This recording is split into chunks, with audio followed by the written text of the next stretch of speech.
Assalamualaikum warahmatullahi wabarakatuh. Saya Zanji Malkian dari Prodi Hubungan Internasional Universitas Mataram.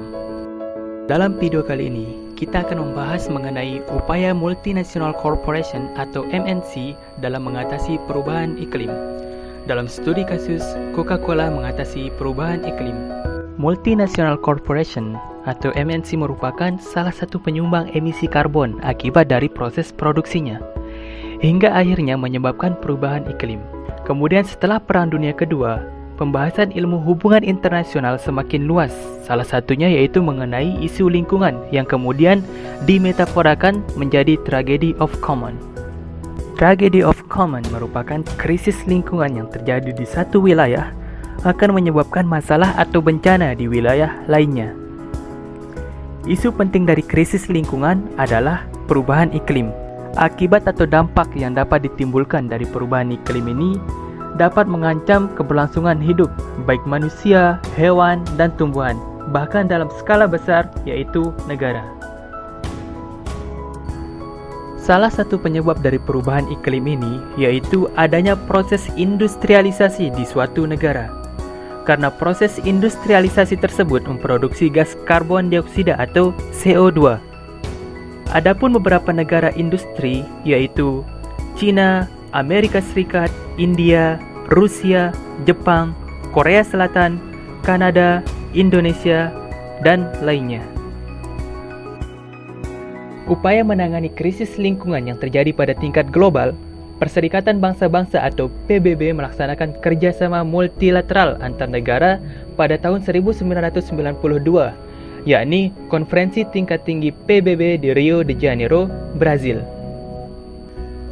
Konferensi ini membahas upaya untuk mengatasi lingkungan dan bagaimana upaya keberlangsungan lingkungan hidup sebagai sebuah agenda global.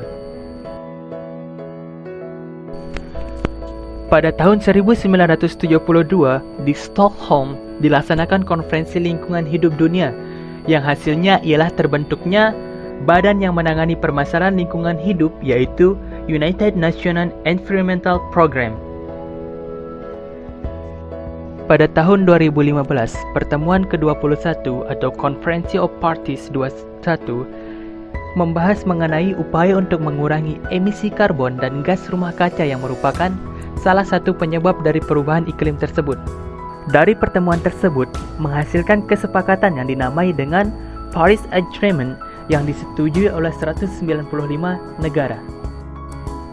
Adapun 5 pokok dasar yang merupakan isi dari Paris Agreement tersebut yaitu: pertama, adanya mitigasi dengan mengupayakan untuk menjaga suhu bumi di bawah 2 derajat Celcius. Yang kedua yaitu sistem pelaporan perhitungan emisi karbon secara transparan. Yang ketiga, adanya upaya adaptasi hasil perjanjian. Yang keempat, memperkuat upaya pemulihan bencana yang diakibatkan oleh perubahan iklim. Yang terakhir, memberikan bantuan atau pendanaan bagi negara yang gunanya untuk pembangunan dan ekonomi hijau. Untuk mengatasi masalah krisis lingkungan tersebut, dibutuhkan peran tidak hanya dari pihak negara, akan tetapi juga perlu adanya kerjasama antar semua elemen aktor hubungan internasional, seperti IGO, NGO, MNC, dan aktor-aktor lainnya. Pada pertemuan COP21 tersebut, Coca-Cola ikut andil dalam pertemuan tersebut, mengingat bahwa sektor industri merupakan salah satu penyumbang dari emisi karbon tersebut. Maka Coca-Cola yang merupakan multinational corporation memiliki peran penting dalam menangani krisis lingkungan, yakni perubahan iklim. Paris Agreement merupakan sebuah landasan perusahaan multinasional dalam menangani masalah perubahan iklim. Di sini Coca-Cola yang merupakan salah satu sponsor dari pertemuan di Paris pada tahun 2015 tersebut berkomitmen untuk menangani perubahan iklim. Peningkatan komitmen yang diberikan oleh sektor bisnis dalam pembangunan keberlanjutan telah memberikan kontribusi dalam mengatasi perubahan iklim.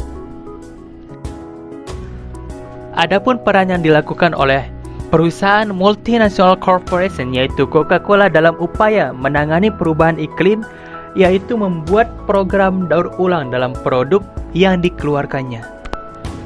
Misalnya, dalam kemasan Coca-Cola Enterprise atau CCE di Inggris, kemasan kaleng aluminium Coca-Cola mengandung sekitar 50% konten daur ulang, dan botol kacanya mengandung rata-rata 40% kaca daur ulang. CCE juga telah menetapkan target untuk semua botol PET-nya di Inggris dan Eropa untuk menampung rata-rata 25% PET daur ulang pada akhir tahun 2010. Dalam upaya pengurangan limbah botol plastik, CCE melakukan kerjasama dengan Artenius PET Packaging Europe, yaitu dengan menciptakan rumah daur ulang untuk botol plastik.